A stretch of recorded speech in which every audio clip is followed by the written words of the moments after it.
أشهد أن لا إله إلا الله وحده لا شريك له وأشهد أن محمدا عبده ورسوله أما بعد فأعوذ بالله من الشيطان الرجيم بسم الله الرحمن الرحيم الحمد لله رب العالمين الرحمن الرحيم مالك يوم الدين إياك نعبد وإياك نستعين اهدنا الصراط المستقيم صراط الذين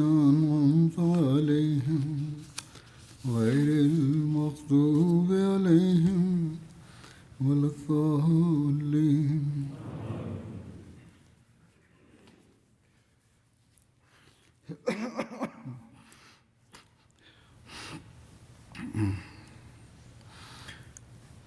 ഹുനൈൻ യുദ്ധത്തെക്കുറിച്ചുള്ള കൂടുതൽ വിവരങ്ങൾ ഞാനിന്ന് വിശദീകരിക്കുന്നതായിരിക്കും.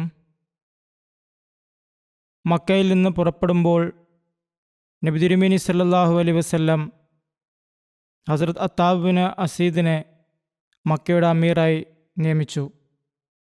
മക്കയുടെ ആദ്യ അമീറായിരുന്നു അദ്ദേഹം. അന്ന് അത്താബിന് ഏകദേശം 20 വയസ്സായിരുന്നു പ്രായം. ഹസ്രത്ത് മുആസ് ബിൻ ജബലിന് മക്കയിലെ ജനങ്ങൾക്ക് മതം പഠിപ്പിക്കാനുള്ള ചുമതലയും നൽകുകയുണ്ടായി. ഹസ്രത്ത് അത്താബിൻ്റെ പിതാവിൻ്റെ പേര് Asid bin Abul is bin Umayya എന്നായിരുന്നു. ഈ പിതാവും മകനും ഖുറൈശ് ഗോത്രത്തിലെ പ്രമുഖരും ഇസ്ലാമിൻ്റെ കടുത്ത എതിരാളികളുമായിരുന്നു. അദ്ദേഹത്തിൻ്റെ മാതാവിൻ്റെ പേര് സൈനബ് എന്നായിരുന്നു. മക്ക വിജയത്തിനു മുമ്പ് തന്നെ അത്താബിൻ്റെ പിതാവ് മരണപ്പെട്ടിരുന്നു. ഇസ്ലാമിനോടുള്ള അത്താബിൻ്റെ വെറുപ്പ് കാരണം മക്ക വിജയദിനത്തിൽ ഹസ്രത്ത് ബിലാൽ കാബയിൽ ബാങ്ക് വിളിച്ചപ്പോൾ അത്താബ് തൻ്റെ കൂട്ടുകാരോട് പറഞ്ഞു, എൻ്റെ പിതാവ് ഈ ബാങ്ക് കേൾക്കുന്നതിന് മുമ്പ് തന്നെ മരിച്ചു പോയതിൽ അള്ളാഹുവിനോട് നന്ദിയുണ്ട്. ഏതായാലും അത്താബ് പിന്നീട് മക്ക വിജയദിനത്തിൽ ഇസ്ലാം സ്വീകരിക്കുകയുണ്ടായി. നബി സല്ലല്ലാഹു അലൈഹി വസല്ലം തിരുമേനി ഒരിക്കൽ അദ്ദേഹത്തിൻ്റെ പിതാവ് അസീദ് ബിൻ അബുൽ ഈസിനെ മുസ്ലിമായ നിലയിൽ മക്കയുടെ അമീറായി സ്വപ്നത്തിൽ കണ്ടിരുന്നു. അദ്ദേഹം സത്യനിഷേധിയായി മരിച്ചു. എന്നാൽ നബി സല്ലല്ലാഹു അലൈഹി വസല്ലമയുടെ സ്വപ്നത്തിൻ്റെ വ്യാഖ്യാനം അദ്ദേഹത്തിൻ്റെ മകൻ അത്താബിൻ്റെ രൂപത്തിൽ യാഥാർത്ഥ്യമാവുകയുണ്ടായി. ഒരു നിവേദനമനുസരിച്ച് നബി സല്ലല്ലാഹു അലൈഹി വസല്ലം അത്താബിനെ സ്വർഗത്തിൻ്റെ വാതിൽക്കൽ വലിയ ശബ്ദത്തിൽ മുട്ടുന്നത് കണ്ടു.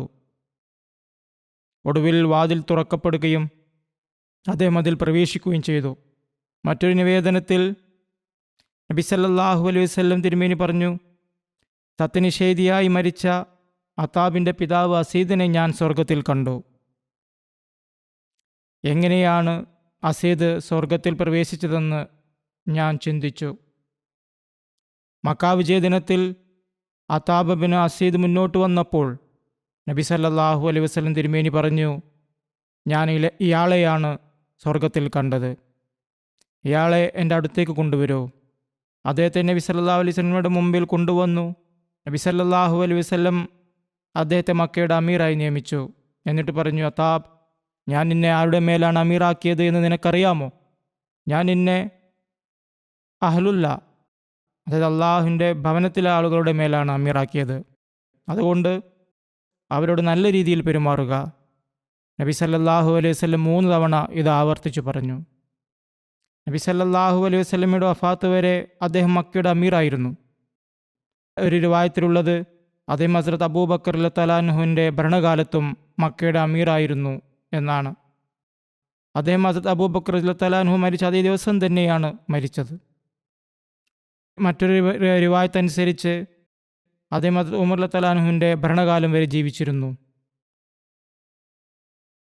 മക്കയിൽ നിന്ന് ഹുനൈനിലേക്ക് യാത്ര പുറപ്പെടുന്നതിനെ സംബന്ധിച്ച് എഴുതിയിരിക്കുന്നു. ഹുനൈൻ യുദ്ധത്തിനായി നബി സല്ലല്ലാഹു അലൈഹി വസല്ലം ഷവ്വാൽ 6 ഒരു ശനിയാഴ്ച പുറപ്പെടുകയും ഷവ്വാൽ 10 ഹുനൈൻ എന്ന സ്ഥലത്തെത്തുകയും ചെയ്തു. ഇബ്നു കസീറിൻ്റെ അഭിപ്രായത്തിൽ ഷവ്വാൽ 5 യാത്ര ആരംഭിച്ചത്. നബി സല്ലല്ലാഹു അലൈഹി വസല്ലം ഹുനൈനിലേക്ക് പുറപ്പെട്ടപ്പോൾ അദ്ദേഹത്തിൻ്റെ 2 ഭാര്യമാരായ ഹസ്രത്ത് ഉമ്മു സലമയും ഹസ്രത്ത് സൈനബും നബി തിരുമേനി സല്ലല്ലാഹു അലൈഹി വസല്ലമയുടെ കൂടെ ഉണ്ടായിരുന്നു. ചില നിവേദനങ്ങൾ പ്രകാരം ഹസ്രത്ത് ഉമ്മു സലമയും മൈമൂനയുമാണ് കൂടെ ഉണ്ടായിരുന്നത്. എന്നാൽ വിശ്വസനീയമായ നിവേദനങ്ങൾ അനുസരിച്ച് ഹസ്രത്ത് ഉമ്മ സലമയും ഹസ്രത്ത് സൈനബുമായിരുന്നു കൂടെ. മുസ്ലിങ്ങളുടെ എണ്ണത്തെക്കുറിച്ച് എഴുതിയിരിക്കുന്നത് ഇങ്ങനെയാണ്: ഹുനൈൻ യുദ്ധത്തിൽ മുസ്ലിം സൈന്യത്തിൻ്റെ എണ്ണം എതിരാളികളെക്കാൾ കുറവായിരുന്നെങ്കിലും അതുവരെയുള്ള എല്ലാ യുദ്ധങ്ങളെക്കാളും കൂടുതലായിരുന്നു. എണ്ണത്തിൽ മാത്രമല്ല, ആയുധങ്ങളുടെ കാര്യത്തിലും. ആയിമയെ മഗാസി എഴുതുന്നു, നബി സല്ലല്ലാഹു അലൈഹി വസല്ലം 12,000 മുസ്ലിങ്ങളോടൊപ്പം യാത്ര തുടങ്ങി. മക്ക കീഴടക്കാനായി മദീനയിൽ നിന്ന് വന്ന 10,000 സ്വഹാബികൾ നബി സല്ലല്ലാഹു അലൈഹി വസല്ലമയോടൊപ്പം ഉണ്ടായിരുന്നു. മക്കയിലെ 2,000 പേർ നബി സല്ലല്ലാഹു അലൈഹി വസല്ലമയോടൊപ്പം പുറപ്പെട്ടു. ചിലർ 14,000 എന്നും പറഞ്ഞിട്ടുണ്ട്. പക്ഷെ കൂടുതലും 12,000 പേർ എന്ന റിപ്പോർട്ടാണ് ലഭിക്കുന്നത്. മക്കയിൽ നിന്നുള്ള 2,000 പുതു മുസ്ലിങ്ങളും ഇതിൽ ഉൾപ്പെട്ടിരുന്നു.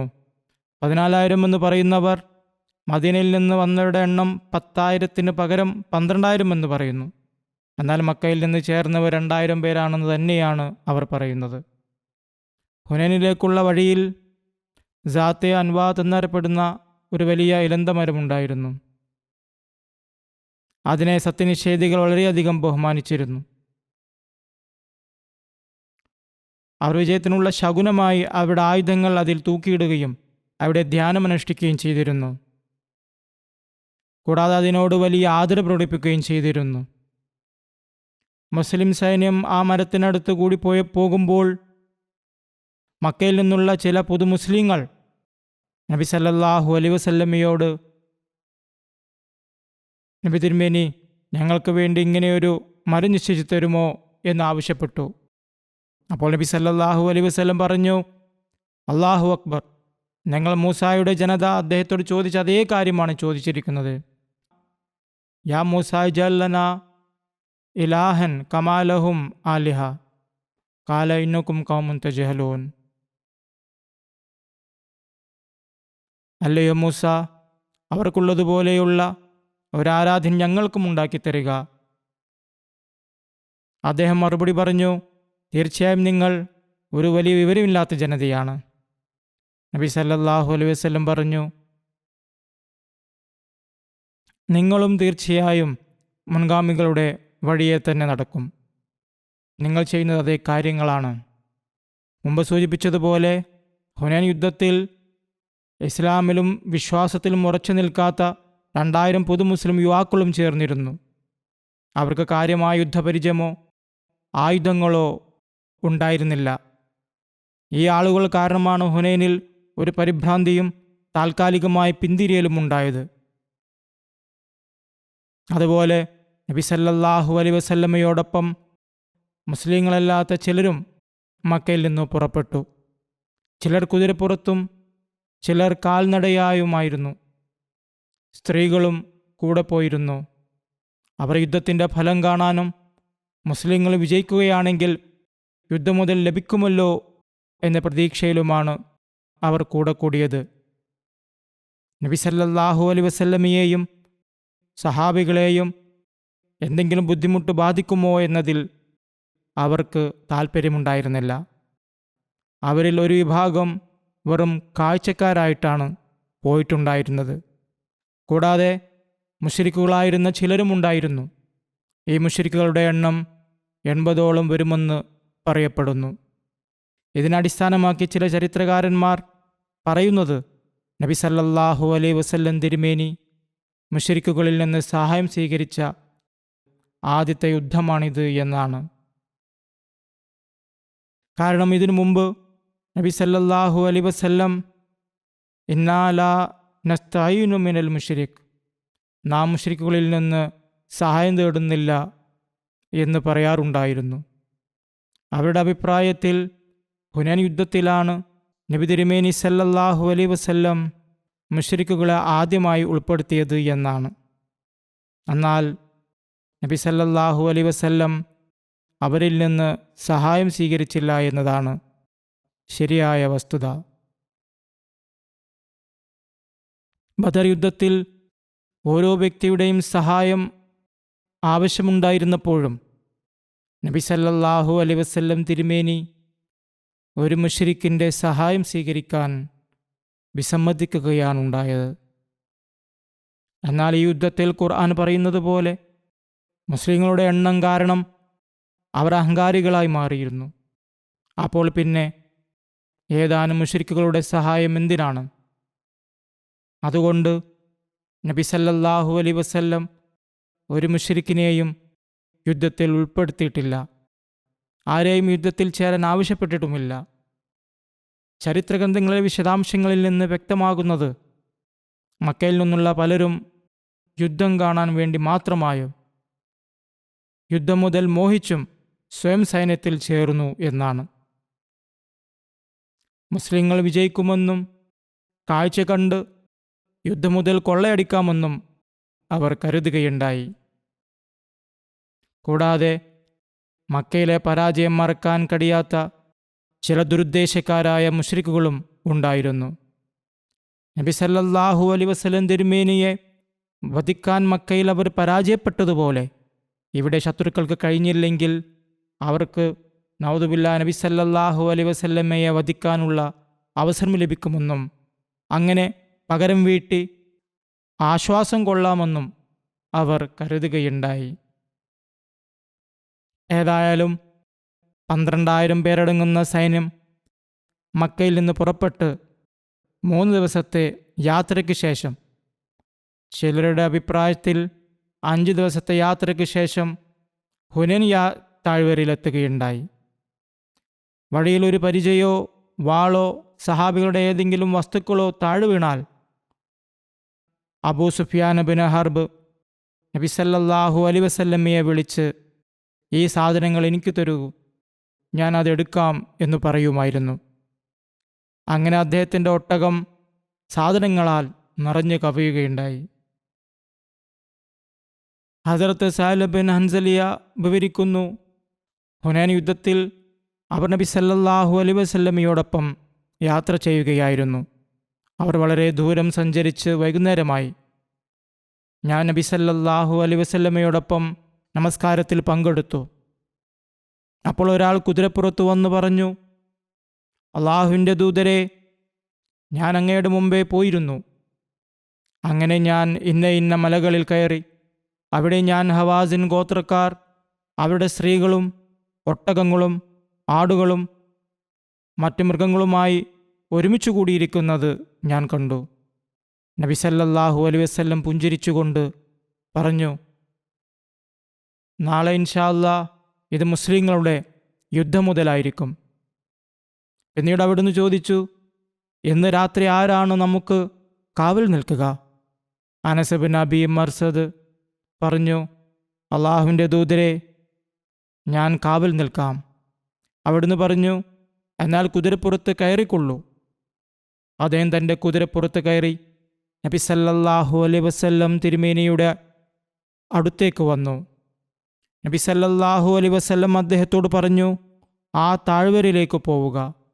ഇത് നബി സല്ലല്ലാഹു അലൈഹി വസല്ലം തിരുമേനിയുടെ സ്വന്തം കാവലായിരുന്നില്ല, മറിച്ച് ചുറ്റുമുള്ള പ്രദേശങ്ങളെക്കുറിച്ച് വിവരങ്ങൾ ശേഖരിക്കാനാണ് അവിടുന്ന് ആവശ്യപ്പെട്ടത്. ആ താഴ്വരയുടെ ഉയർന്ന ഭാഗത്തേക്ക് പോവുക. നിങ്ങൾ കാരണം ഞങ്ങൾ വഞ്ചിക്കപ്പെടരുത്, അതായത് നിങ്ങൾ അശ്രദ്ധനാകരുത്, ശത്രുക്കൾ ഞങ്ങളെ വഞ്ചിക്കരുത്. പ്രഭാതമായപ്പോൾ നബി സല്ലല്ലാഹു അലൈഹി വസല്ലം തൻ്റെ നമസ്കാര സ്ഥലത്തേക്ക് പുറപ്പെട്ടു. അവിടുന്ന് 2 റക്അത്ത് ഫജറിൻ്റെ സുന്നത്ത് നമസ്കരിച്ചു. അതിനുശേഷം തക്ബീർ ചൊല്ലി നബി സല്ലല്ലാഹു അലൈഹി വസല്ലം നമസ്കരിപ്പിക്കാൻ തുടങ്ങി. അവിടുത്തെ മുഖം താഴ്വരയുടെ നേരെയായിരുന്നു. നമസ്കാരം പൂർത്തിയാക്കി സലാം വീട്ടിയപ്പോൾ അവിടുന്ന് പറഞ്ഞു, നിങ്ങൾക്ക് സന്തോഷ വാർത്ത, നിങ്ങളുടെ കുതിരക്കാരൻ, ഡ്യൂട്ടിക്ക് നിയോഗിക്കപ്പെട്ടയാൾ എത്തിയിരിക്കുന്നു. സഹാബികൾ പറയുന്നു, ഞങ്ങൾ താഴ്വരയിലും മരങ്ങൾക്കിടയിലും നോക്കി. അദ്ദേഹം വന്ന് നബി സല്ലല്ലാഹു അലൈഹി വസല്ലമയുടെ അടുത്തു വന്നു നിന്നു. അദ്ദേഹം സലാം പറഞ്ഞിട്ട് പറഞ്ഞു, അങ്ങ് എന്നെ പോകാൻ കൽപ്പിച്ച ആ താഴ്വരയുടെ ഉയർന്ന ഭാഗം വരെ ഞാൻ നടന്നു. പ്രഭാതമായപ്പോൾ ഞാൻ 2 താഴ്വരകളിലും കയറി നോക്കി, പക്ഷേ എനിക്ക് ആരെയും കാണാൻ കഴിഞ്ഞില്ല. നബി സല്ലല്ലാഹു അലൈഹി വസല്ലം ചോദിച്ചു, രാത്രിയിൽ താങ്കൾ താഴെ ഇറങ്ങിയോ? അദ്ദേഹം പറഞ്ഞു, ഇല്ല, നമസ്കരിക്കാനും പ്രാഥമിക ആവശ്യങ്ങൾക്കും വേണ്ടിയല്ലാതെ. അപ്പോൾ നബി സല്ലല്ലാഹു അലൈഹി വസല്ലം തിരുമേനി അദ്ദേഹത്തോട് പറഞ്ഞു, നിനക്ക് സ്വർഗം നിർബന്ധമായിരിക്കുന്നു. താങ്കൾ നല്ലൊരു ഡ്യൂട്ടിയാണ് നിർവഹിച്ചത്. ശത്രുക്കളുടെ ചാരന്മാരെക്കുറിച്ചും പരാമർശമുണ്ട്. നബി സല്ലല്ലാഹു അലൈഹി വസല്ലം ശവ്വാൽ 10 ചൊവ്വാഴ്ച വൈകുന്നേരത്തോടെ ഹുനൈനിലെത്തിയിരുന്നു. മാലിക് ബിൻ ഔഫ് ഹവാസിൻ ഗോത്രത്തിലെ 3 ആളുകളെ ചാരന്മാരായി അയച്ചു. അവർ മുസ്ലിം സൈന്യത്തെക്കുറിച്ച് വിവരങ്ങൾ ശേഖരിച്ചുവെന്ന് റിപ്പോർട്ട് ചെയ്യണം. എന്നാൽ ഈ 3 പേരും ഭയന്ന് വിറച്ചാണ് തിരിച്ചെത്തിയത്. മാലിക് ചോദിച്ചു, നിങ്ങൾക്ക് എന്താണ് പറ്റിയത്? അവർ മറുപടി പറഞ്ഞു, ഞങ്ങൾ കുതിരപ്പുറത്ത് വെളുത്ത ആളുകളെ കണ്ടു. അള്ളാഹുവാണ് സത്യം, യുദ്ധമുണ്ടായാൽ ഈ അവസ്ഥയെ നമുക്ക് നേരിടാൻ കഴിയില്ല. അള്ളാഹുവാണ് സത്യം, നമുക്ക് ഭൂമിയിലുള്ളവരുമായി പോലും യുദ്ധം ചെയ്യാൻ കഴിയില്ല. അപ്പോൾ പിന്നെ ആകാശത്തുള്ളവരുമായി എങ്ങനെ യുദ്ധം ചെയ്യും? നിങ്ങൾ ഞങ്ങളുടെ വാക്ക് കേൾക്കുകയാണെങ്കിൽ നിങ്ങളുടെ ഗോത്രത്തോടൊപ്പം തിരിച്ചു പോവുക. ആളുകൾ ഞങ്ങൾ കണ്ടത് കണ്ടാൽ അവർക്കും ഞങ്ങൾക്കുണ്ടായ അതേ ദുരിതമായിരിക്കും ഉണ്ടാവുക. മാലിക് പറഞ്ഞു, നിങ്ങൾക്ക് നാശം, നിങ്ങൾ സൈന്യത്തിൽ ഏറ്റവും ഭീരുക്കളാണ്. ഈ വാർത്ത സൈന്യത്തിൽ പരക്കുമെന്ന ഭയം കാരണം അയാൾ അവരെ ഒളിപ്പിച്ചു വെക്കുകയുണ്ടായി. ഈ വാർത്ത പുറത്തറിയാതിരിക്കാൻ പിന്നീട് എപ്പോഴോ ആണ് അവരെ പറഞ്ഞു വിട്ടത്. അയാൾ പറഞ്ഞു, എനിക്കൊരു ധീരനായ ആളുടെ വിവരം തരൂ. അവിടെയുണ്ടായിരുന്നവർ ഒരു ധീരനായ ആളെ തിരഞ്ഞെടുത്ത് അയക്കുകയുണ്ടായി. അയാൾ പെട്ടെന്ന് തന്നെ തിരിച്ചു വന്നു. അയാളും ആദ്യത്തെ 3 പേരെ പോലെ ഭയന്നിരുന്നു. മാലിക് ചോദിച്ചു, നീ എന്താണ് കണ്ടത്? ആ ധീരൻ മറുപടി പറഞ്ഞു, ചുവപ്പ് കലർന്ന വെള്ള നിറമുള്ള കുതിരപ്പുറത്ത് വെളുത്ത ആളുകളെയാണ് ഞാൻ കണ്ടത്. അവരെ നോക്കാൻ പോലും എനിക്ക് ശക്തിയുണ്ടായില്ല. അല്ലാഹുവാണ് സത്യം, എന്നെ ബാധിച്ച ഭയം നീ കാണുന്നുവല്ലോ. എനിക്കത് നേരിടാൻ കഴിയില്ല. നമ്മളിവിടെ നിന്ന് തിരിച്ചു പോകുന്നതാണ് നല്ലത്. എന്നിട്ടും മാലിക് ബിൻ ഔഫ് തൻ്റെ തീരുമാനത്തിൽ നിന്ന് പിന്തിരിഞ്ഞില്ല. ചരിത്രകാരന്മാരുടെ അഭിപ്രായം അനുസരിച്ച് ശത്രുക്കളുടെ ചാരന്മാർ കണ്ട കാര്യങ്ങൾക്ക് 2 വ്യാഖ്യാനങ്ങളുണ്ട്. ഒരു വിഭാഗം പറയുന്നത് ഈ ചാരന്മാർ മാലാഖമാരെ കണ്ടു എന്നാണ്, അതുകൊണ്ടാണ് അവർ ഭയപ്പെട്ടതെന്നാണ്. മറ്റൊരു അഭിപ്രായത്തിൽ അവർ മുസ്ലിം സൈന്യത്തെ കണ്ടപ്പോൾ ഒരു ദൈവിക ഭയം അവരിൽ ഉളവായതുകൊണ്ടാണ് അവർ ഭയപ്പെട്ടത് എന്നാണ്. ഹസരത്ത് സൽമാ ബിൻ അക്വ വിവരിക്കുന്നു, ഞങ്ങൾ നബി സല്ലല്ലാഹു അലൈഹി വസല്ലമയോടൊപ്പം ഹവാസിൻ ഗോത്രത്തെ ആക്രമിക്കാൻ പോയി. അപ്പോൾ ഉച്ച കഴിഞ്ഞപ്പോൾ ഒരാൾ ഒട്ടകപ്പുറത്ത് വന്നു. അപ്പോൾ ഞങ്ങൾ നബി സല്ലല്ലാഹു അലൈഹി വസല്ലമയോടൊപ്പം ഭക്ഷണം കഴിക്കുകയായിരുന്നു. അയാൾ തൻ്റെ ഒട്ടകത്തെ ഇരുത്തി കയറുകൊണ്ട് കെട്ടിയിട്ട് മുന്നോട്ട് വന്ന് സഹാബികളോടൊപ്പം ഭക്ഷണം കഴിക്കാൻ തുടങ്ങി. ഒരു റിപ്പോർട്ട് അനുസരിച്ച് അയാൾ ആളുകളോട് സംസാരിക്കാനും തുടങ്ങി. ഞങ്ങൾ വളരെ ക്ഷീണിതരായിരുന്നു. യാത്രാവാഹനങ്ങളും കുറവായിരുന്നു, യാത്രാമൃഗങ്ങളും കുറവായിരുന്നു. സംസാരിച്ചതിന് ശേഷം ആ വ്യക്തി വേഗത്തിൽ തൻ്റെ ഒട്ടകത്തിൻ്റെ അടുത്തേക്ക് പോയി. കയറ് വേഗത്തിൽ അടിച്ച് അതിൽ കയറി ഓടിച്ചു പോകാൻ തുടങ്ങി. നബി സല്ലല്ലാഹു അലൈഹി വസല്ലം ഇത് കണ്ടപ്പോൾ പറഞ്ഞു, ഇതൊരു ചാരനാണ്, ഇവനെ പിടിച്ച് വധിക്കൂ. ബനു അസ്ലം ഗോത്രത്തിലെ ഒരാൾ തൻ്റെ ഒട്ടകപ്പുറത്ത് കയറി അയാളെ പിന്തുടർന്നു. ഹസ്രത്ത് സൽമ പറയുന്നു, ഞാൻ എൻ്റെ ഒട്ടകപ്പുറത്ത് അയാളുടെ പിന്നാലെ ഓടി. ഞാൻ അയാളുടെ അടുത്തെത്തി ഒട്ടകത്തിൻ്റെ മൂക്ക് കയർ പിടിച്ചു. ഞാൻ അയാളുടെ ഒട്ടകത്തെ താഴെയിരുത്തി. അയാൾ മുട്ട് നിലത്ത് വച്ചപ്പോൾ ഞാൻ വാളെടുത്ത് അയാളുടെ കഴുത്തിൽ വെട്ടി. അയാൾ നിലത്ത് വീണു. ഞാൻ അയാളുടെ ഒട്ടകവും ആയുധങ്ങളും എല്ലാ സാധനങ്ങളും എടുത്ത് നബി സല്ലല്ലാഹു അലൈഹി വസല്ലം തിരുമേനിയുടെ സന്നിധിയിൽ വന്നു. നബി സല്ലല്ലാഹു അലൈഹി വസല്ലം ആളുകളോട് ചോദിച്ചു, ഇവനെ ആരാണ് വധിച്ചത്? സഹാബികൾ പറഞ്ഞു, ഇബ്നു അഖ്വ. അപ്പോൾ നബി സല്ലല്ലാഹു അലൈഹി വസല്ലം പറഞ്ഞു, ഈ സാധനങ്ങളെല്ലാം അദ്ദേഹത്തിനുള്ളതാണ്. മുസ്ലിങ്ങളുടെ 12,000 പേർക്കെതിരെ ശത്രുക്കളുടെ എണ്ണം 30,000 ഹുനൈൻ യുദ്ധത്തിൽ ശത്രുക്കളുടെ എണ്ണം ചിലപ്പോൾ 30,000 എന്നും ചിലപ്പോൾ 20,000 എന്നും ചിലപ്പോൾ 4,000 എന്നും പറയുന്നുണ്ട്. ഇതിൻ്റെ വിശദീകരണം ഇതാണ്: യഥാർത്ഥത്തിൽ യുദ്ധം ചെയ്തവർ 20,000 പേരായിരുന്നു. അവരുടെ ഭാര്യമാരെയും കുട്ടികളെയും കൂടി ചേർത്താൽ എണ്ണം 30,000 ആകും. മാലിക് ബിൻ ഔഫ് തൻ്റെ സൈന്യത്തിലെ മികച്ച വില്ലാളി വീരന്മാരെ തിരഞ്ഞെടുത്ത് മലകളിൽ ഒളിപ്പിച്ചു. അവർ പതിയിരുന്ന് മുസ്ലിം സൈന്യത്തെ ഒരേ സമയം ആക്രമിച്ചു. ഇത് മുസ്ലിം സൈന്യത്തിൽ പരിഭ്രാന്തി ഉളവാക്കി. ഇവരുടെ എണ്ണം 4,000 ബനു ഹവാസിൻ്റെ സേനാപതി മാലിക് ബിൻ ഔഫ് തൻ്റെ സൈന്യത്തെ ക്രമീകരിച്ചത് ഇങ്ങനെയാണ്. രാത്രിയുടെ അന്ത്യഭാഗത്ത് മാലിക് ബിൻ ഔഫ് തൻ്റെ സൈന്യത്തിൻ്റെ അടുത്തേക്ക് പോയി. ഹുനൈൻ താഴ്വരയിലെ നിശ്ചിത സ്ഥലങ്ങളിൽ അവരെ ഒളിപ്പിക്കുകയുണ്ടായി. ഈ താഴ്വരയിൽ ധാരാളം മലയിടുക്കുകളും പാതകളുമുണ്ട്. ആളുകളെ അവിടെ ക്രമീകരിച്ച് നിർത്തുകയുണ്ടായി. നബി സല്ലല്ലാഹു അലൈഹി വസല്ലം തിരുമേനിയെയും അവിടുത്തെ സഹാബികളെയും പെട്ടെന്ന് ആക്രമിക്കാൻ അവർ പതിയിരുന്നു. ശത്രുക്കളുടെ സൈനിക നിര ഇങ്ങനെയായിരുന്നു: ഏറ്റവും മുന്നിൽ കുതിരപ്പട, പിന്നീട് കാൽനട സൈന്യം, അതിനു പിന്നിൽ ഒട്ടകപ്പുറത്ത് സ്ത്രീകളും കുട്ടികളും, അതിനു പിന്നിൽ മറ്റ് സാധനങ്ങളും, ഒട്ടകങ്ങൾ, ആടുകൾ, മറ്റു കന്നുകാലികൾ എന്നിവ. മക്കയിൽ നിന്ന് ഹുനൈനിലേക്ക് പുറപ്പെട്ടപ്പോൾ നബി സല്ലല്ലാഹു അലൈഹി വസല്ലം തിരുമേനി ബനൂ സലീം ഗോത്രത്തിൽപ്പെട്ട 1000 കുതിരപ്പടയാളികളെ സൈന്യത്തിൻ്റെ മുൻനിരയിൽ നിർത്തുകയുണ്ടായി. അതിൻ്റെ നേതൃത്വം ഹസ്രത്ത് ഖാലിദ് ബിൻ വലീദിനെ ഏൽപ്പിച്ചു. സൈന്യം ജീറാന എന്ന സ്ഥലത്തെത്തിയപ്പോൾ പ്രഭാതത്തിനു മുമ്പ് നബി സല്ലല്ലാഹു അലൈഹി വസല്ലം തിരുമേനി മുഴുവൻ സൈന്യത്തെയും വലതുഭാഗം അഥവാ മൈമന, ഇടതുഭാഗം അഥവാ മൈസറ, മധ്യഭാഗം അഥവാ കൽബ് എന്നിങ്ങനെ 3 തിരിച്ചു. നബി സല്ലല്ലാഹു അലൈഹി വസല്ലം മധ്യഭാഗത്തായിരുന്നു. അവിടുന്ന് മുഹാജിറുകൾക്കും അൻസാറുകൾക്കും വലിയ പതാകകൾ ഭാഗിച്ചു നൽകി. മുഹാജിറുകളിൽ നിന്ന് ഒരു പതാക ഹസ്രത്ത് അലിക്ക് നൽകി, ഒരു പതാക ഹസ്രത്ത് സഅദ് ബിൻ അബി വഖാസിനും, ഒരു പതാക ഹസ്രത്ത് ഉമർ ഫാറൂഖ് റളിയല്ലാഹു അൻഹുവിനും നൽകി. അൻസാറുകളിൽ ഖസ്റജ് ഗോത്രത്തിൻ്റെ പതാക ഹസ്രത്ത് ഹുബാബ് ബിൻ മുന്തിറിനും, ഓസ് ഗോത്രത്തിൻ്റെ പതാക ഹസ്രത്ത് ഉസൈദ് ബിൻ ഹുദൈറിനും നൽകി. അതുപോലെ ഹസ്രത്ത് അബൂ ബുർദ ബിൻ നിയാർ, ഹസ്രത്ത് Abu Lubaba bin Abdul Munthir, ഹസ്രത്ത് ഖതാദ ബിൻ നോമാൻ എന്നിവർക്കും പതാകകൾ നൽകി. ഇതിനു പുറമെ 20-ലധികം ചെറിയ പതാകകളും വിവിധ സംഘങ്ങളിൽ വിതരണം ചെയ്യുകയുണ്ടായി.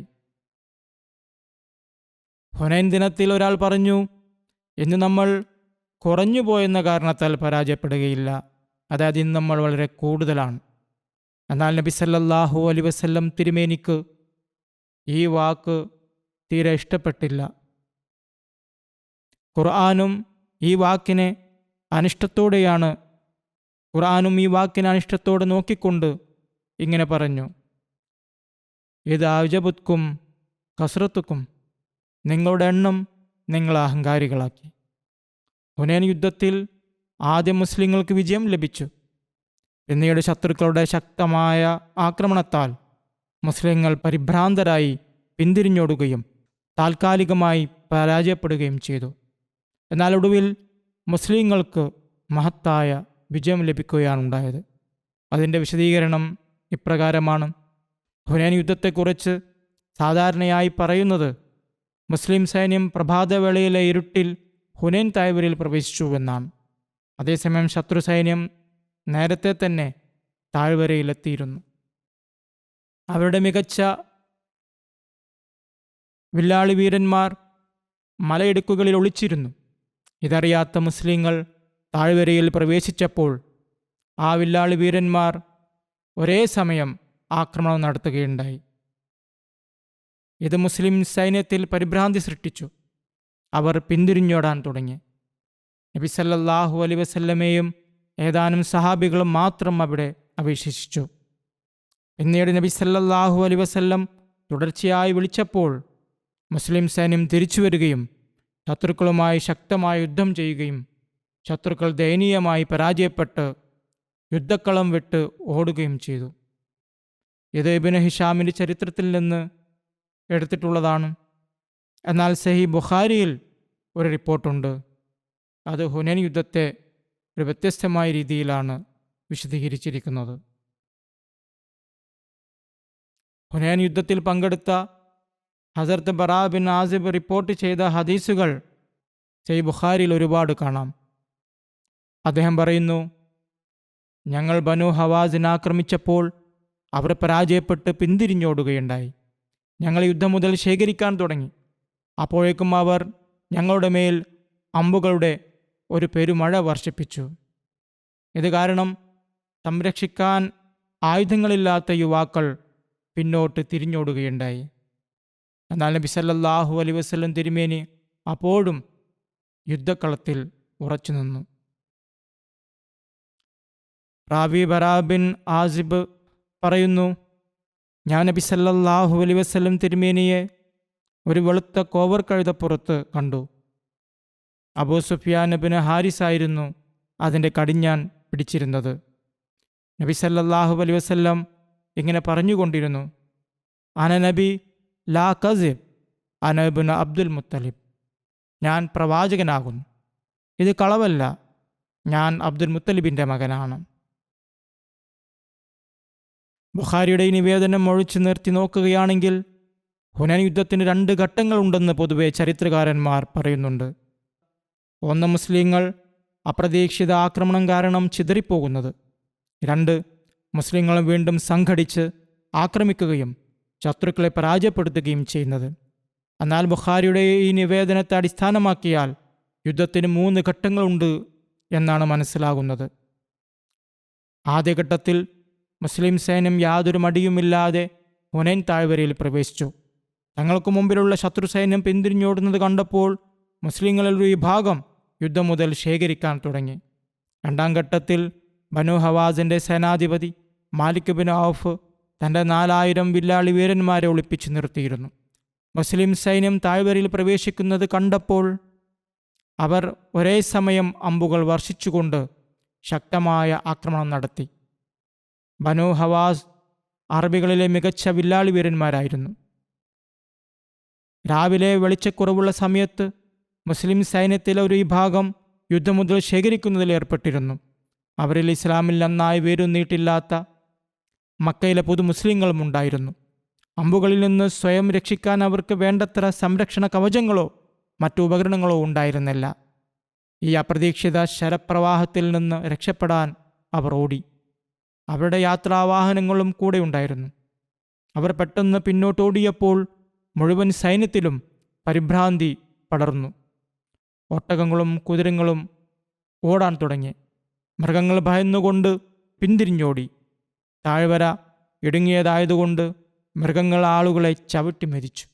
സൈന്യത്തിലെ ഈ പരിഭ്രാന്തി കാരണം ഹസ്രത്ത് ഖാലിദ് ബിൻ വലീദ് പോലും മുറിവേറ്റ് കുതിരപ്പുറത്ത് നിന്ന് വീണു. അങ്ങനെ മുസ്ലിം സൈന്യം ചിതറിപ്പോയി. 3ാം ഘട്ടം, നിർണായകമായ ഘട്ടം, ഹസ്രത്ത് അനസ് ബിൻ മാലിക് റിപ്പോർട്ട് ചെയ്തതുപോലെ സൈന്യത്തിൻ്റെ ആദ്യ ഭാഗം ചിതറിപ്പോയി. ആദ്യം ബനു സലീം എന്ന വിഭാഗം ഓടി. അതിന് പിന്നാലെ മക്കയിലെ പൊതു മുസ്ലിങ്ങളും മറ്റ് സാധാരണക്കാരും പരാജയപ്പെട്ട് പിന്നോട്ടു പോയി. ആരെയും അവർ ശ്രദ്ധിച്ചില്ല. ആർക്കും സ്വന്തം കൈ പോലും കാണാൻ കഴിയാത്ത വിധം പൊടി ഉയർന്നിട്ടുണ്ടായിരുന്നു. നബി സല്ലല്ലാഹു അലൈഹി വസല്ലം തിരുമേനി പങ്കെടുത്ത എല്ലാ യുദ്ധങ്ങളിലും ശ്രദ്ധേയമായൊരു കാര്യം, യുദ്ധക്കളത്തിലെ സാഹചര്യം എന്തുതന്നെയായിരുന്നാലും അവിടുന്ന് അചഞ്ചലമായ ധൈര്യവും നിശ്ചയദാർഢ്യവുമാണ് പ്രകടിപ്പിച്ചിരുന്നത്. വലിയ വീരന്മാർക്കു പോലും കാലിടറുമ്പോൾ അവിടുന്ന് ഒരു പാറ പോലെ അവിടെ ഉറച്ചു നിന്നു. ഹസരത്ത് അനസ് ഇബ്നു മാലിക് റളിയല്ലാഹു അൻഹു പറയുന്നു, നബി സല്ലല്ലാഹു അലൈഹി വസല്ലം തിരുമേനി ഏറ്റവും സൗന്ദര്യവാനും ഏറ്റവും ഉദാരനും എല്ലാ ജനങ്ങളെക്കാളും ധീരനുമായിരുന്നു. ഈ ഹുനൈൻ യുദ്ധത്തെക്കുറിച്ച് പറയുമ്പോൾ ഹസരത്ത് ബറാ ബിൻ ആസിബ് പറയുന്നു, എല്ലാവരും ചിതറിപ്പോയപ്പോൾ നബി സല്ലല്ലാഹു അലൈഹി വസല്ലം ഏതാനും സഹാബികളോടൊപ്പം ഒറ്റപ്പെടുകയുണ്ടായി. ശത്രുക്കൾ അദ്ദേഹത്തിൻ്റെ അടുത്തേക്ക് വരാൻ തുടങ്ങി. അപ്പോഴും നബി സല്ലല്ലാഹു അലൈഹി വസല്ലം ഒറ്റയ്ക്ക് ശത്രുവിൻ്റെ അടുത്തേക്ക് നീങ്ങുകയും ഉറക്കെ ഇങ്ങനെ പറയുകയും ചെയ്തു, ഞാൻ അബ്ദുൽ മുത്തലിബിൻ്റെ മകനാണ്. നിവേദകം പറയുന്നു, അള്ളാഹുവാണ് സത്യം. യുദ്ധം കഠിനമാകുമ്പോൾ ഞങ്ങൾ നബി സല്ലല്ലാഹു അലൈഹി വസല്ലമയുടെ സംരക്ഷണത്തിൽ അഭയം തേടുമായിരുന്നു. നബി സല്ലല്ലാഹു അലൈഹി വസല്ലമയുടെ അടുത്ത് നിൽക്കുന്നവൻ ഏറ്റവും ധീരനായി കണക്കാക്കിയിരുന്നു. ഈ അവസരത്തിൽ നബി സല്ലല്ലാഹു അലൈഹി വസല്ലമയുടെ ധൈര്യത്തിൻ്റെ മഹത്വം കാരണം ഒറ്റപ്പെട്ട അവസ്ഥയിലും നബി സല്ലല്ലാഹു അലൈഹി വസല്ലം തൻ്റെ കുതിരയെ ശത്രുവിൻ്റെ അടുത്തേക്ക് നയിച്ചുകൊണ്ടിരുന്നു. ഹസ്രത്ത് അബ്ബാസ് റളിയല്ലാഹു അൻഹു പറയുന്നു, ഞാനും അബൂ സുഫിയാൻ ഇബ്നു ഹാരിസും നബി സല്ലല്ലാഹു അലൈഹി വസല്ലമയിൽ നിന്ന് നിമിഷ നേരത്തേക്ക് പോലും വിട്ടുപിരിഞ്ഞില്ല. ആളുകൾ ചിതറിപ്പോയപ്പോൾ നബി സല്ലല്ലാഹു അലൈഹി വസല്ലം തൻ്റെ കുതിരയെ വേഗത്തിൽ ശത്രുവിൻ്റെ നേരെ നയിച്ചു. ഈ അവസരത്തിൽ ഞാൻ കുതിരയെ തടയാൻ കടിഞ്ഞാൺ പിടിച്ചു, അത് കൂടുതൽ വേഗത്തിൽ പോകാതിരിക്കാൻ. അബൂ സുഫിയാൻ ഇബ്നു ഹാരിസ് അതിൻ്റെ അങ്കവടി പിടിച്ചിരുന്നു. ഒരു നിവേദനമനുസരിച്ച് അപ്പോഴും നബി സല്ലല്ലാഹു അലൈഹി വസല്ലമയോടൊപ്പം ഉണ്ടായിരുന്ന ഹസ്രത്ത് അബൂബക്കർ റളിയല്ലാഹു അൻഹു കുതിരയുടെ കടിഞ്ഞാൺ പിടിച്ച് അതിനെ തടയാൻ ശ്രമിക്കുകയായിരുന്നു. നബി സല്ലല്ലാഹു അലൈഹി വസല്ലം എന്നോട് പറഞ്ഞു, അബ്ബാസ്, വൃക്ഷത്തിൻ്റെ അസ്ഹാബുകളെ വിളിക്കൂ, അതായത് ഹുദൈബിയ വേളയിൽ മുമ്പ് ജീവൻ നൽകാമെന്ന് പ്രതിജ്ഞയെടുത്തവരെ. ഹസ്രത്ത് അബ്ബാസ് റളിയല്ലാഹു അൻഹു പറയുന്നു, അദ്ദേഹത്തിൻ്റെ ശബ്ദം ഉയർന്നതായിരുന്നു. അദ്ദേഹം ഉറക്കെ വിളിച്ചു, അസ്ഹാബുസ്സമുറ, വൃക്ഷത്തിൻ്റെ സഹാബികൾ എവിടെയാണ്? അദ്ദേഹം പറയുന്നു, അള്ളാഹുവാണ് സത്യം. എൻ്റെ ശബ്ദം കേട്ടപ്പോൾ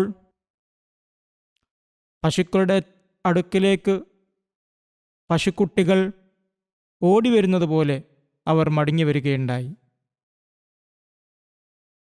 അവർ ലബേക്ക് ലബേക്ക് യാ റസൂലുള്ളാ, ഞങ്ങളിതാ അങ്ങയുടെ സേവനത്തിൽ ഹാജരായിരിക്കുന്നു യാ റസൂലുള്ളാ എന്ന് വിളിച്ചു പറഞ്ഞു. അവർ ഭ്രാന്തന്മാരെപ്പോലെ മടങ്ങിയെത്തി ശത്രുക്കളോട് യുദ്ധം തുടങ്ങി. ഇത് സഹീഹ് മുസ്ലിമിൻ്റെ നിവേദനമാണ്. മുസ്ലിം സൈന്യം ചിതറിപ്പോയപ്പോൾ നബി സല്ലല്ലാഹു അലൈഹി വസല്ലമയോടൊപ്പം ഏതാനും ആളുകൾ മാത്രമേ ഉണ്ടായിരുന്നുള്ളൂ. അവിടെ എണ്ണം 4 മുതൽ 300 വരെ വിവരിക്കപ്പെട്ടിരിക്കുന്നു. എണ്ണത്തിലുള്ള വ്യത്യാസത്തിന് കാരണം നബി സല്ലല്ലാഹു അലൈഹി വസല്ലമയോടൊപ്പം വളരെ കുറച്ച് ആളുകൾ മാത്രമേ ഉണ്ടായിരുന്നുള്ളൂ. ബാക്കിയുള്ളവർ വിവിധ സ്ഥലങ്ങളിൽ ശത്രുക്കളോട് പോരാടുകയായിരുന്നു. അങ്ങനെ യുദ്ധക്കളത്തിൽ 300ഓളം ആളുകളാണ് ഉണ്ടായിരുന്നത്. അല്ലെങ്കിൽ നബി സല്ലല്ലാഹു അലൈഹി വസല്ലമയോടൊപ്പമുള്ള ആളുകളുടെ എണ്ണം വിവിധ സമയങ്ങളിൽ കുറയുകയും കൂടുകയും ചെയ്തിരിക്കാം. അതിനാൽ 3-4 ആളുകളെ കണ്ടവർ ആ എണ്ണമായിരിക്കും പറഞ്ഞിട്ടുണ്ടാവുക. 10-12 ആളുകളെ കണ്ടവർ ആ എണ്ണം പറഞ്ഞതായിരിക്കാം. അതിലുമധികം ആളുകളെ കണ്ടവർ ആ എണ്ണവും പറഞ്ഞിട്ടുണ്ടാവും. ഏതായാലും ഒരു സമയത്ത് നബി സല്ലല്ലാഹു അലൈഹി വസല്ലമയോടൊപ്പം ഏതാനും പേർ മാത്രമേ ഉണ്ടായിരുന്നുള്ളൂ. മറ്റൊരു നിവേദനമനുസരിച്ച് ഒരാൾ ഹസ്രത്ത് ബറായയോട് ചോദിച്ചു, ഓ അബു അമാറ, ഹുനൈൻ യുദ്ധത്തിൽ നിങ്ങൾ ഒളിച്ചോടിയോ? അദ്ദേഹം പറഞ്ഞു, അള്ളാഹുവാണ് സത്യം, നബി സല്ലല്ലാഹു അലൈഹി വസല്ലം പിന്തിരിഞ്ഞില്ല. എന്നാൽ അമ്പുകൾ ലക്ഷ്യം തെറ്റാത്തവരായ ബനു ഹവാസൻ, ബനു നസർ എന്നിവരുടെ സംഘവുമായി ഏറ്റുമുട്ടിയപ്പോൾ ആയുധങ്ങളില്ലാത്ത ചില യുവാക്കൾ പിന്നോട്ടു പോവുകയായിരുന്നു. അവർ തുടർച്ചയായി അമ്പെയ്തു. നബി സല്ലല്ലാഹു അലൈഹി വസല്ലം ശത്രുവിൻ്റെ നേർക്ക് മുന്നോട്ട് നീങ്ങി. അവിടുന്ന് തൻ്റെ വെളുത്ത കുതിരപ്പുറത്ത് ഇരിക്കുകയായിരുന്നു. അബൂ സുഫ്യാൻ ബിൻ ഹാരിസ് അതിനെ നയിച്ചുകൊണ്ടിരുന്നു. നബി സല്ലല്ലാഹു അലൈഹി വസല്ലം താഴെ ഇറങ്ങി അള്ളാഹുവിനോട് സഹായം തേടി. അന നബി ലാ കസിബ് അന ഇബ്നു അബ്ദുൽ മുത്തലിബ്. ഞാൻ പ്രവാചകനാണ്, ഇത് കളവല്ല, ഞാൻ അബ്ദുൽ മുത്തലിബിൻ്റെ മകനാകുന്നു. ഇയാസ് ബിൻ സലമ തൻ്റെ പിതാവ് സലമ ബിൻ അക്വയിൽ നിന്ന് വിവരിക്കുന്നു. അദ്ദേഹം പറഞ്ഞു, ഞങ്ങൾ നബി സല്ലല്ലാഹു അലൈഹി വസല്ലമയോടൊപ്പം ഹുനൈൻ യുദ്ധത്തിന് പുറപ്പെട്ടു. ശത്രുവിനെ കണ്ടുമുട്ടിയപ്പോൾ ഞാൻ മുന്നോട്ടു പോയി ഒരു മലയിടുക്കിലേക്ക് കയറി. അവിടെ വെച്ച് ഞാൻ ശത്രുവിൻ്റെ ഒരാളെ കണ്ടു. ഞാൻ അയാൾക്ക് നേരെ ഒരു അമ്പെയ്തു. അയാൾ എൻ്റെ കണ്ണിൽ നിന്ന് മറഞ്ഞു. അയാൾക്ക് എന്ത് സംഭവിച്ചു എന്ന് എനിക്ക് മനസ്സിലായില്ല. ഞാൻ കണ്ടത് ആളുകൾ മറ്റൊരു മലയിടുക്കിൽ നിന്ന് പുറത്തു വരുന്നു. അവർക്കും നബി സല്ലല്ലാഹു അലൈഹി വസല്ലമയുടെ സഹാബികൾക്കും ഇടയിൽ യുദ്ധം നടക്കുകയുണ്ടായി. നബി സല്ലല്ലാഹു അലൈഹി വസല്ലമയുടെ സഹാബികൾ പിന്തിരിഞ്ഞോടി. ഞാൻ പരാജിതനായി മടങ്ങി. എൻ്റെ കയ്യിൽ 2 ഷാളുകളുണ്ടായിരുന്നു. ഒന്ന് ഞാൻ ചുറ്റിയിരുന്നു, മറ്റൊന്ന് ഞാൻ പിടിച്ചിരുന്നു. എൻ്റെ ഷാൾ അഴിയാൻ തുടങ്ങി. ഞാൻ രണ്ടും കൂടി ഒരുമിച്ച് പിടിച്ചു. പിന്നോട്ട് മാറി നബി സല്ലല്ലാഹു അലൈഹി വസല്ലമയുടെ മുന്നിലൂടെ കടന്നുപോയി. അവിടുന്ന് കറുപ്പും വെളുപ്പും കലർന്ന ഒരു കുതിരപ്പുറത്തായിരുന്നു ഉണ്ടായിരുന്നത്. നബി സല്ലല്ലാഹു അലൈഹി വസല്ലം ചോദിച്ചു, ഇബ്നു അക്വാന് എന്തെങ്കിലും പ്രശ്നം സംഭവിച്ചോ? ഈ അവസ്ഥയിൽ എന്തിനാണ് തിരിച്ചോടുന്നത്? ഹദരത്ത് മുസ്ലിം മൗദ് തആലാനുഹു ഹുനൈൻ യുദ്ധത്തിൽ ശരവർഷത്താൽ തിരിഞ്ഞോടിയ സംഭവത്തെക്കുറിച്ച് പറയുന്നു. ഹുനൈൻ യുദ്ധത്തിൽ മുസ്ലിം സൈന്യം പിന്നോട്ട് മാറിയപ്പോൾ ശത്രുക്കളുടെ അമ്പുകളുടെ ആക്രമണം ശക്തമായതുകൊണ്ട് നബി സല്ലല്ലാഹു അലൈഹി വസല്ലം ഏതാനും സഹാബികളോടൊപ്പം ശത്രുവിൻ്റെ നേരെ മുന്നോട്ട് നീങ്ങി. ശത്രുവിൻ്റെ ആക്രമണം ശക്തമായതുകൊണ്ട് ഹദ്റത്ത് അബൂബക്കർ റളിയല്ലാഹു നബി സല്ലല്ലാഹു അലൈഹി വസല്ലമയെ തടയാൻ ആഗ്രഹിച്ചു. അദ്ദേഹം മുന്നോട്ട് വന്ന് കുതിരയുടെ കടിഞ്ഞാൻ പിടിച്ചു. എന്നാൽ നബി സല്ലല്ലാഹു അലൈഹി വസല്ലം പറഞ്ഞു, എൻ്റെ കുതിരയുടെ കടിഞ്ഞാൻ വിടൂ. അതിനുശേഷം ഈ കവിത ചൊല്ലിക്കൊണ്ട് മുന്നോട്ട് നീങ്ങി. അനൻ നബി ലാ കസിബ് അന ഇബ്നു അബ്ദുൽ മുത്തലിബ്. അതായത്, ഞാൻ ദൈവത്തിൻ്റെ പ്രവാചകനാണ്, വ്യാജനല്ല, ഞാൻ അബ്ദുൽ മുത്തലിബിൻ്റെ മകനാകുന്നു. ഞാൻ അബ്ദുൽ മുത്തലിബിൻ്റെ മകനാണ് എന്ന് നബി സല്ലല്ലാഹു അലൈഹി വസല്ലം പറഞ്ഞതിൻ്റെ അർത്ഥം, ഇപ്പോൾ ശത്രുവിൻ്റെ ആക്രമണം വളരെ ശക്തമാണ്. ശത്രുവിൻ്റെ 4000 വില്ലാളി വീരന്മാർ അമ്പുകളുടെ മഴ വർഷിപ്പിക്കുന്നു. ഈ അവസ്ഥയിൽ എൻ്റെ മുന്നോട്ട് നീങ്ങൽ മനുഷ്യ കഴിവുകൾക്കും അതീതമായ ഒന്നായി തോന്നിയേക്കാം. അതുകൊണ്ട് ആരും വഞ്ചിതരാകരുത്. എന്നിലെന്തെങ്കിലും ദൈവത്വപരമായ ശക്തിയുണ്ടെന്ന് കരുതരുത്.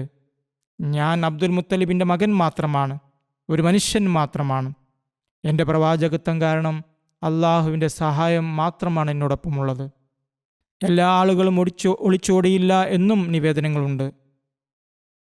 ഇമാം നബവി എഴുതുന്നു, എല്ലാവരും ഓടിപ്പോയില്ല, മറിച്ച് മക്കയിലെ മുഅല്ലഫത്തുൽ ഖുലൂബ് വിഭാഗത്തിൽപ്പെട്ട കപടവിശ്വാസികളും യുദ്ധത്തിൽ പങ്കെടുത്തവരും അപ്പോൾ മുസ്ലിങ്ങളായിട്ടില്ലാത്തവരുമാണ് ഓടാൻ തുടങ്ങിയത്. ഈ അപ്രതീക്ഷിത പരാജയത്തിന് കാരണം ശത്രുക്കൾ ഒരുമിച്ച് അമ്പുകളുടെ മഴ വർഷിച്ചതായിരുന്നു. ഏതായാലും ഇമാം നബവി ഈ പറഞ്ഞത് ശരിയാണ്. യുദ്ധക്കളത്തിൽ നിന്ന് ഭയം കാരണം ഓടിപ്പോയവർ എല്ലാവരും മുസ്ലിങ്ങളായിരുന്നില്ല. അതായത്, എല്ലാവരും ഓടിയില്ല, മറിച്ച് ഹൃദയാത്മന യുദ്ധത്തിൽ പങ്കെടുക്കാത്ത മക്കയിലെ പുതുമുസ്ലിങ്ങളും അതിലുൾപ്പെട്ടിരുന്നു. അവർ യുദ്ധം മുതലിൻ്റെ ആഗ്രഹം കൊണ്ടോ വെറും കാഴ്ചക്കാരായിട്ടോ വന്നവരായിരുന്നു. എന്നാൽ അവരുടെ പിന്തിരിഞ്ഞോട്ടവും ശക്തമായ അമ്പെയ്ത്തും കാരണം മറ്റ് മുസ്ലിങ്ങളുടെ യാത്രാംഗങ്ങൾക്ക് നിയന്ത്രണം വിടുകയും അവ മുസ്ലിങ്ങളെയും കൊണ്ട് പിന്തിരിഞ്ഞോടി എന്നതും ഒരു വസ്തുതയാണ്. അങ്ങനെ ഒരു വലിയ വിഭാഗം ഇങ്ങനെ മനഃപൂർവ്വമല്ലാതെ യാത്രാംഗങ്ങളെ നിയന്ത്രിക്കാനാവാതെ പിന്നോട്ട് മാറിയവരായിരുന്നു. അതുമൂലം ആത്മാർത്ഥതയുള്ള മുസ്ലിങ്ങൾ പോലും കുറച്ച് സമയത്തേക്ക് നിസ്സഹായരായി. ഏതായാലും ഇതിനെക്കുറിച്ചുള്ള കൂടുതൽ വിവരങ്ങൾ ഇൻഷാ അല്ലാഹ് അടുത്ത തവണ വിശദീകരിക്കുന്നതാണ്.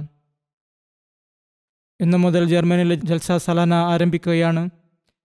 ജൽസയുടെ ഉദ്ദേശ ലക്ഷ്യങ്ങൾ നിറവേറ്റാൻ അള്ളാഹു തൗഫീഖ് നൽകണമേ എന്ന് അവിടെ പങ്കെടുത്ത എല്ലാവരും ദുആ ചെയ്യേണ്ടതാണ്. ഇതിനെ വെറും ഒരു മേളയായി കാണരുത്, മറിച്ച് ഈ ദിവസങ്ങളിൽ തങ്ങളുടെ വൈജ്ഞാനികവും കർമ്മപരവും ആത്മീയവുമായ വളർച്ചയ്ക്ക് വേണ്ടി തുടർച്ചയായി പ്രവർത്തിച്ചുകൊണ്ടേ പോകുമെന്ന് പ്രതിജ്ഞയെടുക്കണം. ഇതിനായി ഈ ദിവസങ്ങളിൽ പ്രത്യേകമായി ദൈവസ്മരണയിലും പ്രാർത്ഥനകളിലും സമയം ചെലവഴിക്കുക. തങ്ങൾക്കും തങ്ങളുടെ തലമുറകൾക്കും വേണ്ടി പ്രാർത്ഥിക്കുന്നതോടൊപ്പം ജമാഅത്തിൻ്റെ പുരോഗതിക്കും ശത്രുക്കളുടെ തിന്മകളിൽ നിന്ന് അള്ളാഹുവിൻ്റെ സംരക്ഷണം നേടുന്നതിനും അവരുടെ തിന്മകൾ ഇല്ലാതാക്കുന്നതിനും വേണ്ടി പ്രാർത്ഥിക്കുക. അള്ളാഹു അവരുടെ തിന്മകളിൽ നിന്ന് നമ്മെ രക്ഷിക്കുമാറാകട്ടെ. പാകിസ്ഥാനിൽ ദിവസവും എന്തെങ്കിലും വേദനാജനകമായ സംഭവം നടക്കുന്നു. അള്ളാഹു എത്രയും വേഗം എതിരാളികളെ പിടികൂടുമാറാകട്ടെ. പൊതുവായി ലോകസമാധാനത്തിന് വേണ്ടിയും പ്രാർത്ഥിക്കുക. ഈ ലോകം അവരുടെ പ്രവർത്തനങ്ങൾ കാരണം തങ്ങളുടെ നാശത്തിലേക്ക് കൂടുതൽ അടുത്തുകൊണ്ടിരിക്കുകയാണ്. അള്ളാഹു നമ്മെ ഈ ഭയാനകമായ നാശത്തിൽ നിന്ന് രക്ഷിക്കുമാറാകട്ടെ. പലസ്തീനികൾക്ക് വേണ്ടിയും പ്രാർത്ഥിക്കുക. ഇസ്രായേലി ഭരണകൂടം ക്രൂരതയുടെയും കിരാതത്വത്തിൻ്റെയും പാരമ്യതയിലെത്തിയിരിക്കുകയാണ്. പലസ്തീനികളെ ഭൂമുഖത്തു നിന്ന് തുടച്ചു മാറ്റാൻ അവർ ആഗ്രഹിക്കുന്നുവെന്ന് തോന്നുന്നു. നിരപരാധികളായ കുട്ടികൾ, സ്ത്രീകൾ, വൃദ്ധർ, രോഗികൾ എന്നിവരോടുള്ള ക്രൂരത അതിൻ്റെ അതിരുകൾ ലംഘിച്ചിരിക്കുന്നു. എല്ലായിടത്തും ഒരു കൂട്ടക്കൊല നടക്കുകയാണ്. ഇപ്പോൾ ചില രാഷ്ട്രീയക്കാരും ഭരണകൂടങ്ങളും ഇത് തെറ്റാണെന്നും ഇത് നിർത്തണമെന്നും പറയാൻ തുടങ്ങിയിട്ടുണ്ട്. എന്നാൽ ഇസ്രായേലി ഭരണകൂടം അവരുടെ വാക്കുകൾ കേൾക്കാൻ തയ്യാറല്ല. പണത്തിൻ്റെയും അധികാരത്തിൻ്റെയും ലഹരി അവരെയും അമേരിക്കയെയും അവരുടെ അനുയായികളെയും അഹങ്കാരത്തിൻ്റെയും ക്രൂരതയുടെയും അങ്ങേയറ്റം എത്തിച്ചിരിക്കുകയാണ്. മുസ്ലിം ഭരണകൂടങ്ങളും ഒന്നും ചെയ്യുന്നില്ല. അവർക്കൊന്നും ചെയ്യാൻ കഴിയില്ലെങ്കിൽ ദൈവിക സഹായം ലഭിക്കുന്നതിനായി അവർ തങ്ങളുടെ അവസ്ഥകളിൽ ഒരു പരിവർത്തനം സംജാതമാക്കിക്കൊണ്ട് അള്ളാഹുവിൻ്റെ മുമ്പിൽ തലകുനിക്കട്ടെ. അവർക്ക് ഈ ബുദ്ധി ലഭിച്ചിരുന്നെങ്കിൽ എന്ന് ആഗ്രഹിച്ചു പോകുന്നു. അതുപോലെ മുസ്ലിങ്ങളെയും ഉപദ്രവിക്കുന്നു. അള്ളാഹു അവരെയും ഈ ക്രൂരതയിൽ നിന്ന് തടയട്ടെ. ഈ എല്ലാ ക്രൂരതകൾക്കുമെതിരിൽ കഴിവിൻ്റെ പരമാവധി ശബ്ദമുയർത്തേണ്ടത് എന്ന് നമ്മൾ അഹമ്മദികളുടെ കടമയാണ്. ഇതിന് പ്രത്യേകമായി പ്രാർത്ഥിക്കുകയും ചെയ്യുക. ഹൃദയവേദനയോടെ പ്രാർത്ഥിക്കുക. അള്ളാഹു ഇതിനുള്ള തൗഫീഖ് നൽകുമാറാകട്ടെ.